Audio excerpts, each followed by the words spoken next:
আলমগীর বোধহয় এটা চিন্তা করেনি যে সিরিয়ালি এই পৃথিবী ছেড়ে চলে যাওয়ার কিন্তু সময় চলে আসছে। আপনি তো আমার আগে যাবেন। আমরা অনেকটা এগিয়ে গেছি, তা আপনারা আমাদের জন্য দোয়া করবেন। এই অভিভাবকহীন ফিল্ম ইন্ডাস্ট্রি এমন এক জায়গায় চলে গিয়েছে যে আমরা যখন এই এফডিসির গেট দিয়ে ঢুকি তখন আমাদের হৃদয়ে রক্তক্ষরণ হয়। আলমগীর একটু আগে বলে গেল ওর বয়স হচ্ছে 53, আমার বয়স হতে একটু ওর চাইতে বড়। এই জন্যই ও বলল উজ্জ্বল ভাই পরে বলবে, আগে আমি বলবো। তো আলমগীরকে ধন্যবাদ। আর একদিক দিয়ে আবার আলমগীর বোধহয় এটা চিন্তা করেনি যে সিরিয়ালি এই পৃথিবী ছেড়ে চলে যাওয়ার কিন্তু সময় চলে আসছে। তো সেখানে মনে হচ্ছে যেন আমরা অনেকটা এগিয়ে গেছি, তা আপনারা আমাদের জন্য দোয়া করবেন। আপনি তো আমার আগে যাবেন। সেই না, তুমি তো সেই জন্যই ওই মেকানিজমটা করলা যে উজ্জ্বল ভাই রেডি হয়ে যান। তো ভালো কথা, আমরা এই পৃথিবীতে সবাই এসছি, সবাই চলে যাব, কিন্তু আমাদের কর্মটা এখানে থেকে যাবে।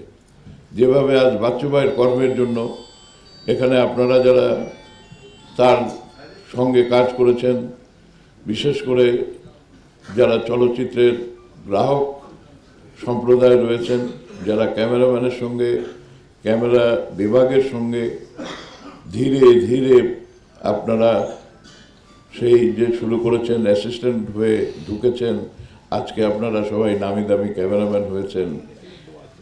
এই যে আমাদের গড়ে ওঠাটা, সেটা পরিচালনার ক্ষেত্রে হোক, সেটা অভিনয়ের ক্ষেত্রে হোক, সেটা চলচ্চিত্রের যে কোনো ক্ষেত্রেই হোক না কেন, আমরা কিন্তু ধীরে ধীরে বেড়ে উঠি। তারপর আমাদের কর্মটাকে রেখে যাই, সেই কর্ম নিয়ে আলোচনা হয়। এই আলোচনাটা কিন্তু কেউ না কেউ তার জীবনটাকে যখন সে দিয়ে যায় তারপরেই কিন্তু এই আলোচনাটা হয়।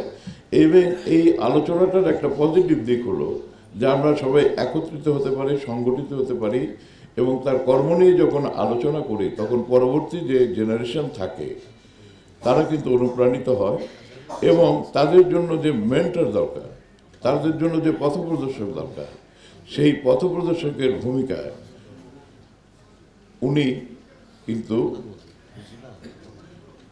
আমাদের মাঝে না থেকেও উনি থেকে যান তার কর্মের মাধ্যমে। ঠিক বাচ্চুভাইয়ের ক্ষেত্রেও ঠিক তেমনিটাই হয়েছে বলে আমার বিশ্বাস। তিনি ক্যামেরাম্যান ছিলেন, পরবর্তীতে তিনি পরিচালক ছিলেন, প্রযোজক ছিলেন, সর্বশেষ উনি আমাদের অভিভাবকও ছিলেন। এই অভিভাবকহীন ফিল্ম ইন্ডাস্ট্রি আজকে এমন এক জায়গায় চলে গিয়েছে যে আমরা যখন এই এফডিসির গেট দিয়ে ঢুকি তখন আমাদের হৃদয়ে রক্তক্ষরণ হয়।